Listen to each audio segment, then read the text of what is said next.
ഒടുവിൽ ചെമ്പ് തെളിഞ്ഞു. ഉണ്ണികൃഷ്ണൻ പോറ്റി ഉദ്യോഗസ്ഥ ഗൂഢാലോചനയുടെ വിവരങ്ങൾ ഇതാ പുറത്ത്. 2019 തന്നെ സ്വർണപ്പാളികൾ ഉണ്ണികൃഷ്ണൻ പോറ്റിയുടെ കയ്യിൽ കൊടുത്തുവിടരുത് എന്ന് തിരുവിതാംകൂർ ദേവസ്വം ബോർഡ് ഉത്തരവിറക്കിയിരുന്നു. അന്നത്തെ ദേവസ്വം ബോർഡ് സെക്രട്ടറി ജയശ്രീയാണ് ആ ഉത്തരവ് തിരുത്തിയത്. സ്വർണപ്പാളി ഉണ്ണികൃഷ്ണൻ പോറ്റിയുടെ കയ്യിൽ കൊടുത്തുവിടാമെന്ന് സ്മാർട്ട് ക്രിയേഷൻസുമായി ഇമെയിൽ നടത്തിയത് മുരാരി ബാബു.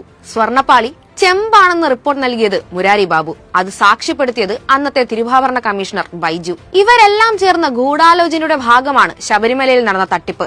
ദേവസ്വം വിജിലൻസ് കോടതിയിൽ സമർപ്പിച്ച റിപ്പോർട്ടിലാണ് ഇതുള്ളത്. ഇനി ഇതിൽ ഉൾപ്പെട്ടിരിക്കുന്നവരുടെ രാഷ്ട്രീയ ബന്ധം കൂടെ പരിശോധിക്കണ്ടേ?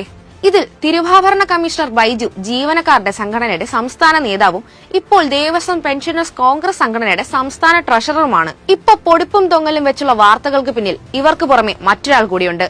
പ്രതിപക്ഷ നേതാവിന്റെ അനൌദ്യോഗിക സ്റ്റാഫ് അംഗമായ കൃഷ്ണകുമാർ വാര്യർ. ഇയാൾ KPCC അംഗമെന്നാണ് സ്വയം പരിചയപ്പെടുത്തുന്നത്. മുൻ ദേവസ്വം ഉദ്യോഗസ്ഥനായ ഇയാളെ സാമ്പത്തിക തട്ടിപ്പിന് മുൻപ് ദേവസ്വം ബോർഡിൽ നിന്ന് അച്ചടക്ക നടപടി എടുത്തിട്ടുള്ള ആളാണ്. അതിൽ നിന്നും ഈ തട്ടിപ്പ് സംഘങ്ങളും ഉണ്ണികൃഷ്ണൻ പോറ്റിയും ദേവസ്വം ബോർഡിലെ ഗൂഢാലോചന സംഘങ്ങളും കോൺഗ്രസുമായുള്ള ബന്ധങ്ങൾ വ്യക്തമാവുകയാണ്. ഇതോടുകൂടി ഇതിനു പിന്നിൽ ആരാണെന്നുള്ള കാര്യത്തിൽ കൂടുതൽ വ്യക്തത വന്നിരിക്കുകയാണ്. എന്തുകൊണ്ടാണ് ഈ വിഷയം സഭയിൽ ചർച്ച ചെയ്യാതെ സതീശനും ടീമും മുങ്ങുന്നതെന്ന് വ്യക്തമായില്ലേ? സതീശ, എല്ലാം പുറത്തുവരും.